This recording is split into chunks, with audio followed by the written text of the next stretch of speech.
Scripture lesson this morning is from Paul's letter to the Romans, the 8th chapter, verses 18 through 28.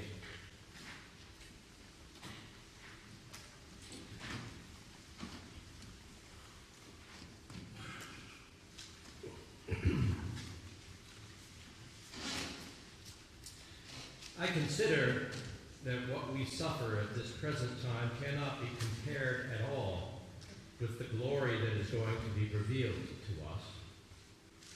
All of creation waits with eager longing for God to reveal his children. For creation was condemned to lose its purpose, not of its own will, but because God willed it to be. Yet there was the hope that creation itself would one day be set free from its slavery to decay and would share the glorious freedom of the children of God. For we know that up to the present time all of creation groans with pain, like the pain of childbirth. But it's not just creation alone which groans. We who have the Spirit as the first of God's gifts also groan within ourselves as we wait for God to make us his children and set our whole being free. For it was by hope that we were saved. But if we see what we hope for, then it is not really hope. For who of us hopes for something we see? But if we hope for what we do not see, we wait for it with patience. In the same way, the Spirit also comes to us to help us, weak as we are, for we do not know how we ought to pray. The Spirit himself pleads with God for us in groans that words cannot express.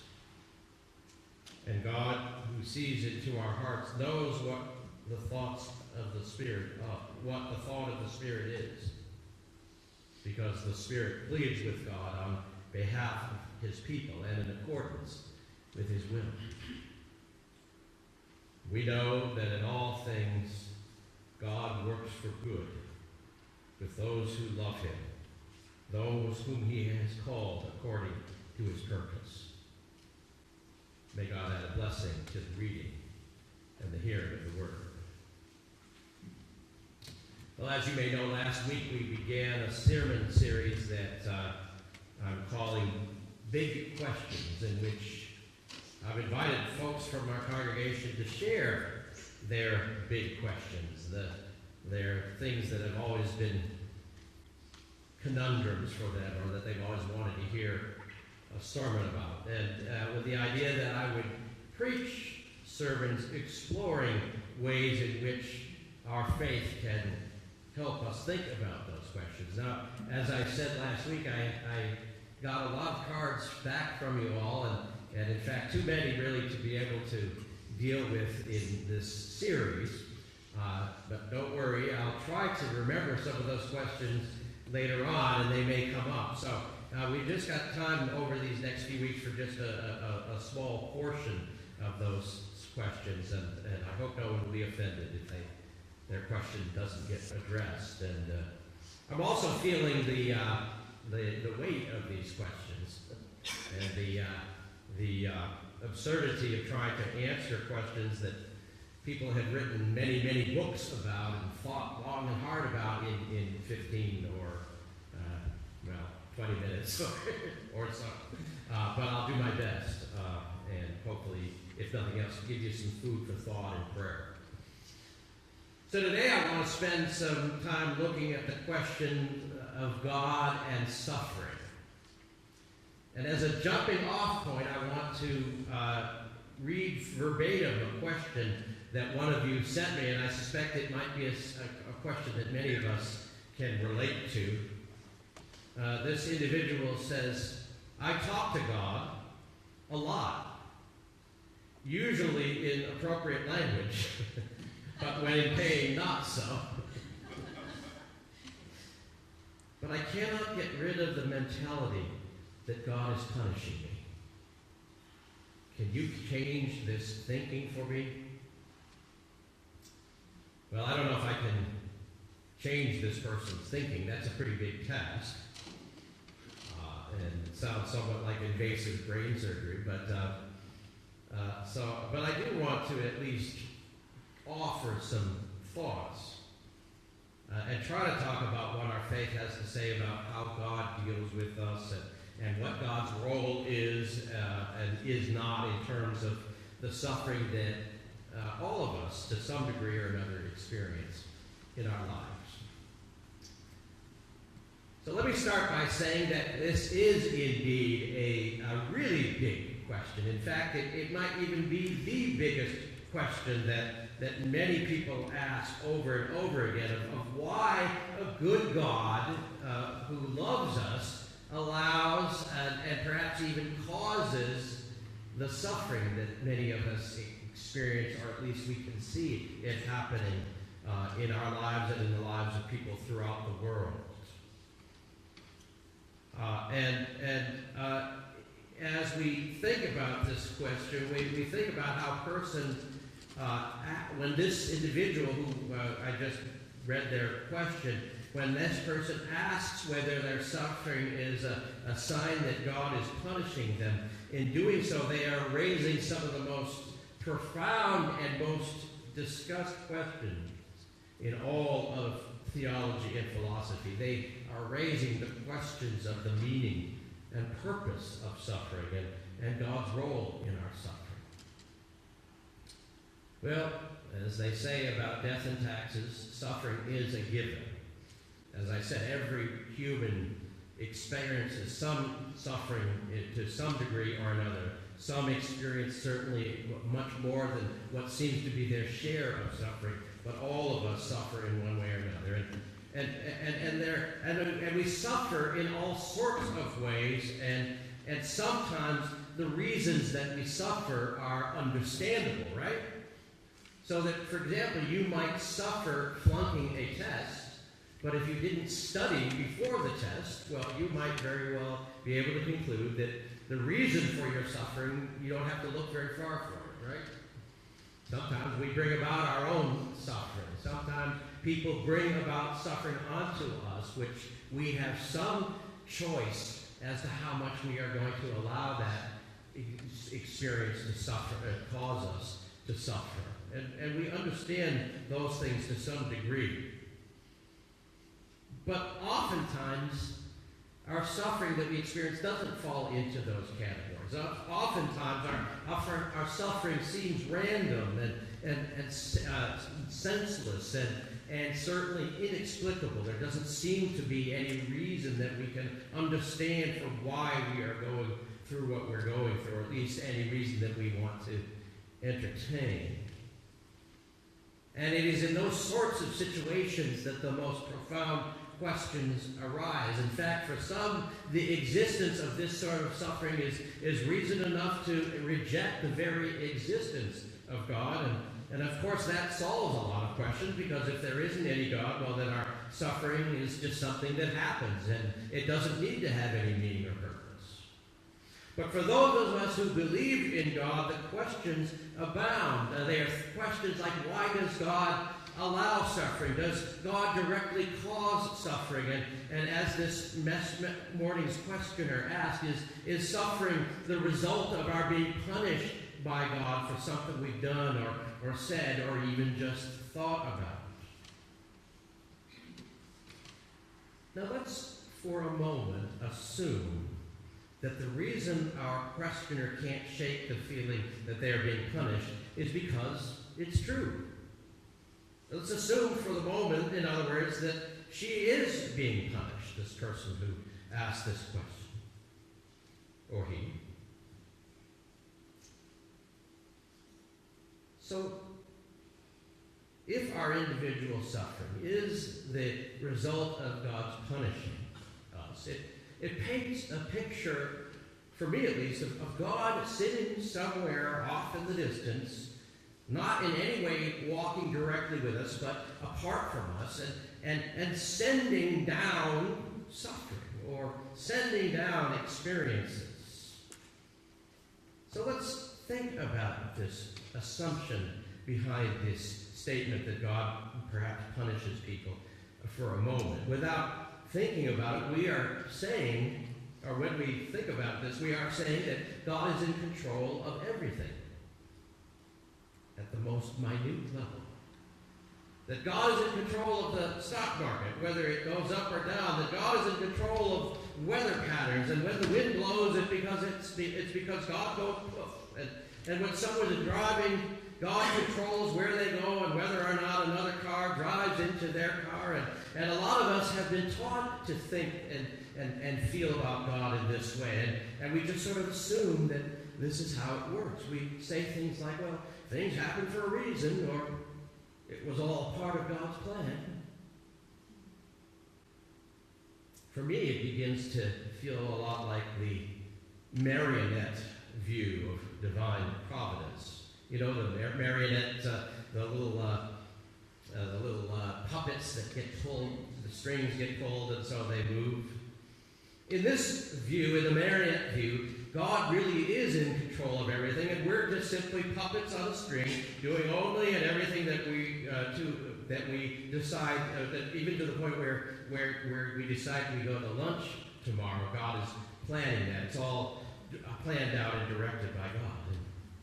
And so, for example, when the Patriots beat the Dolphins this afternoon, it is because God had it planned in advance. And it's not really up to Jimmy Garoppolo or Julian Edelman, because God has already fixed the game.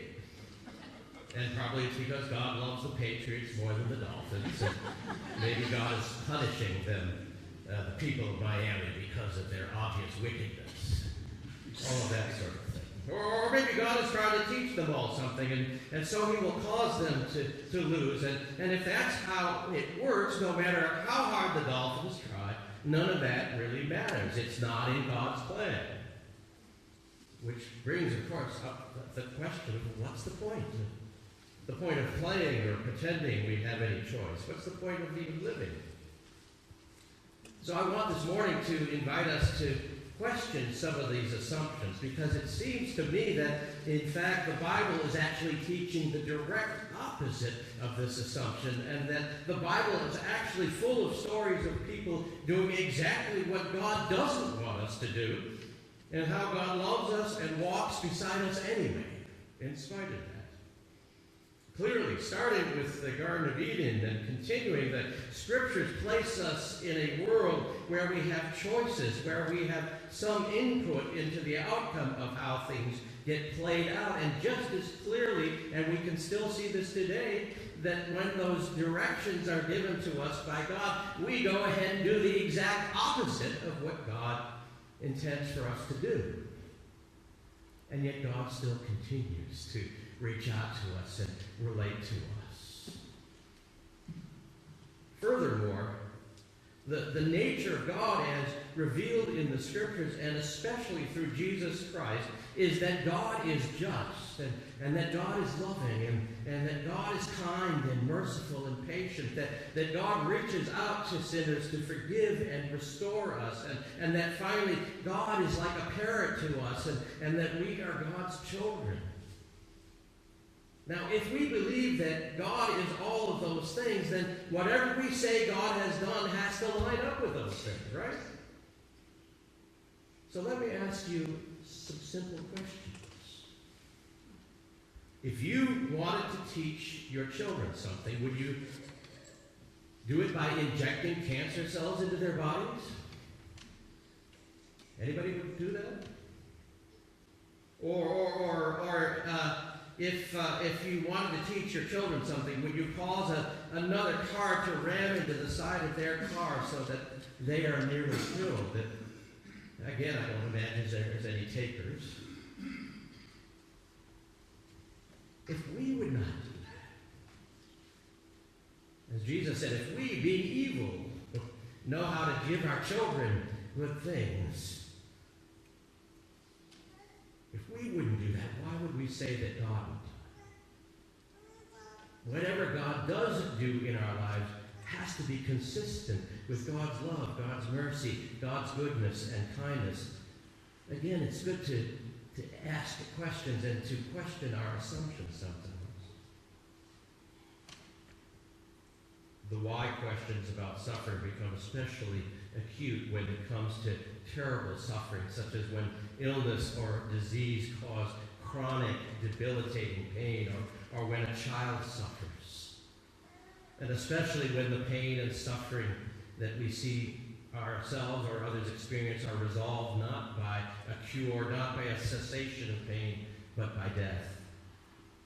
And some of us here this morning know all about this sort of suffering, whether in our own lives or in the life of someone we have known and loved, and the rest of us can only guess at the heartbreak those of you who have experienced that sort of suffering have had to endure.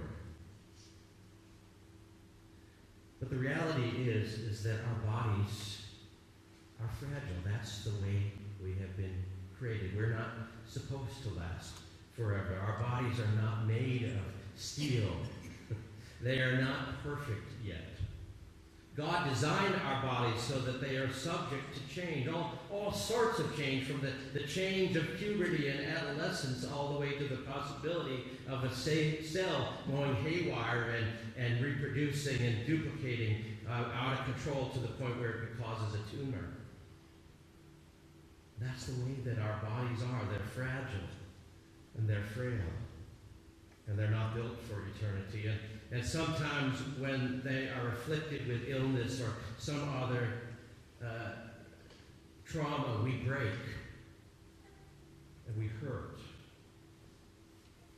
And it isn't so much that God specifically wishes that you or I will break or hurt in this or that particular way, but that it happens. God doesn't wish that. I believe God is heartbroken when someone is in pain and suffering. But it is part of life. Part of the reality and mystery of our existence is the fact that our bodies are frail and subject to disease.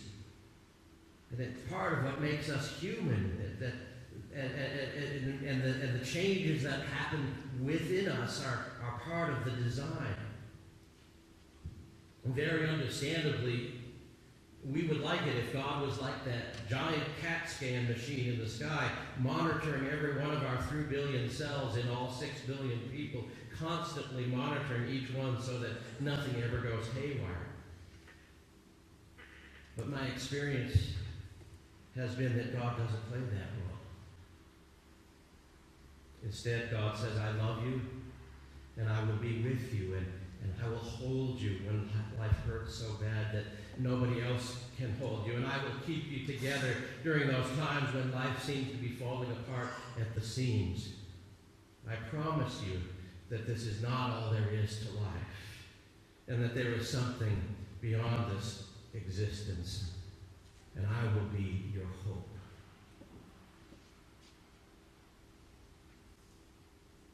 Hope is what faith brings into the equation of our suffering.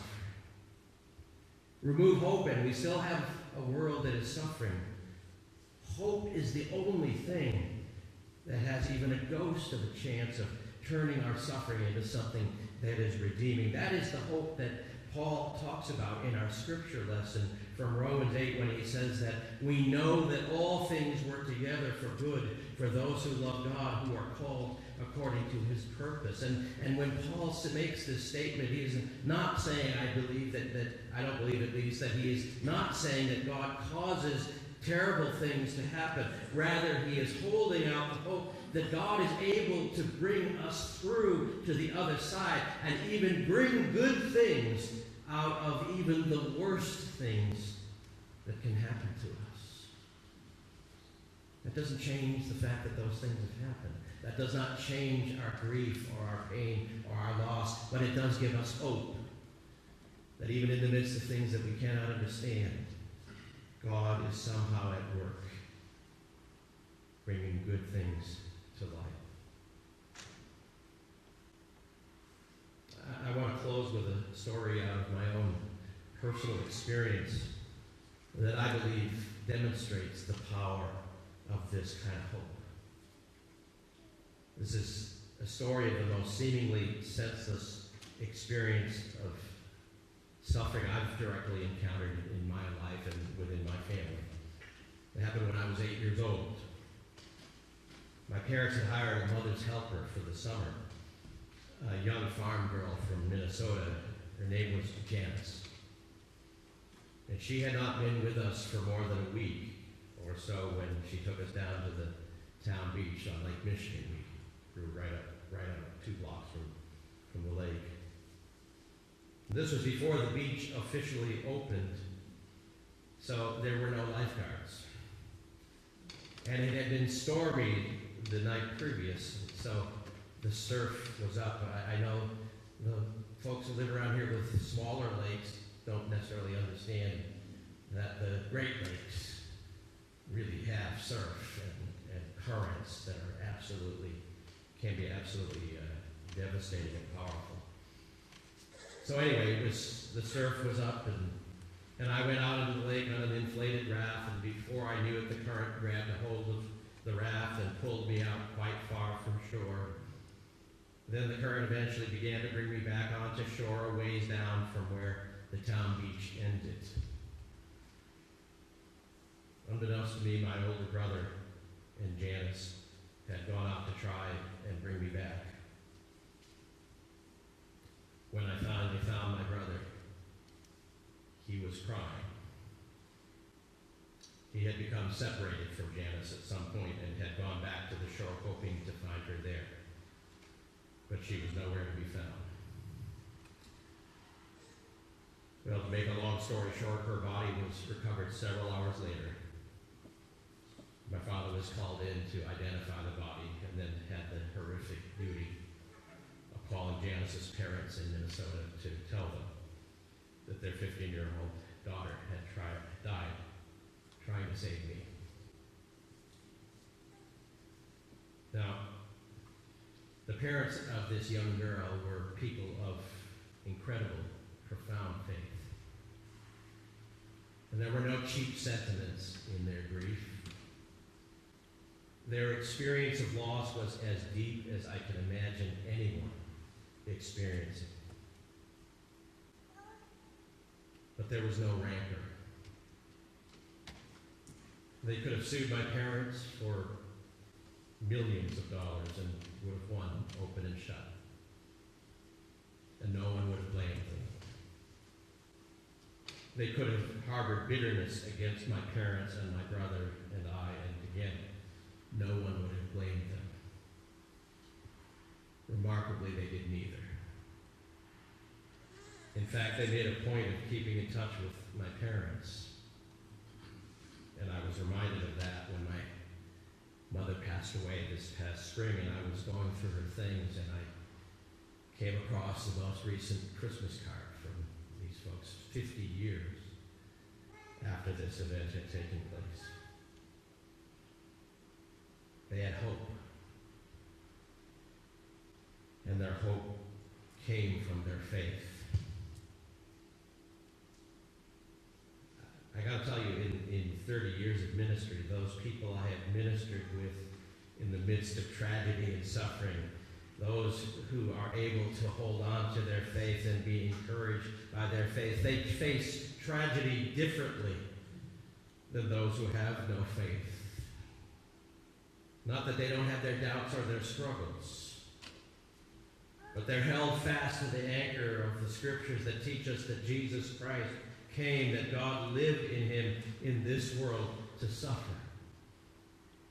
That we have a crucified Savior who was, as Isaiah put it, a man of sorrows, acquainted with grief, that he walked with us, and that because he walked with us then, and because he's alive now, he walks with us still. And will never leave us or forsake us. Psalm 73 asks, "Why do the wicked prosper while I am punished day by day, feeling suffering and pain in my life? This is so unfair." But then he shifts his focus as he goes to the sanctuary of God, where suddenly he says, I understand. You are the only hope I have. You are my portion and my strength, even when my heart fails. My hope for all of us is not just that we will understand the problem of suffering intellectually, but that we might find the hope that is only available through God. The hope that he will sustain us. The hope that he will work good even out of the worst. Throw God out of the equation, and all you have is the suffering.